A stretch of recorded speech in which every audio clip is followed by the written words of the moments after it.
Le dernier SAR date de 2011, c'est loin.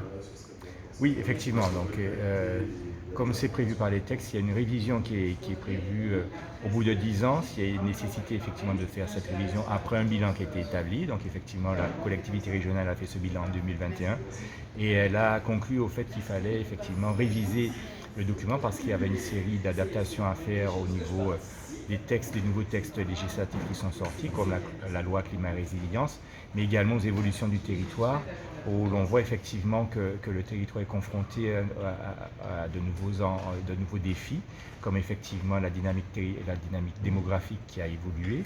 Donc là, on tape sur une baisse de la population. Il y a également de prévu un vieillissement de la population, et tout cela, ça nécessite d'avoir une adaptation de l'aménagement même du territoire pour pouvoir répondre aux nouvelles attentes de la population. C'est un travail de longue haleine.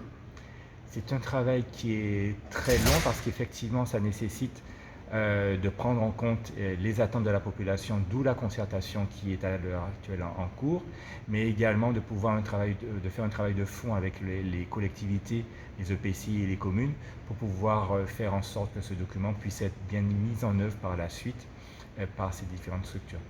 Ce document qui est utilisé après par les EPCI, par les communes.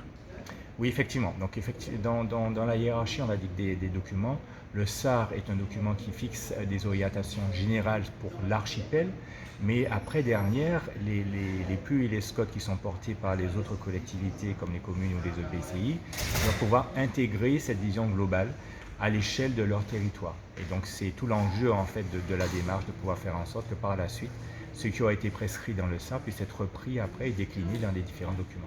Et on a noté que les précédents SAR ont été repris.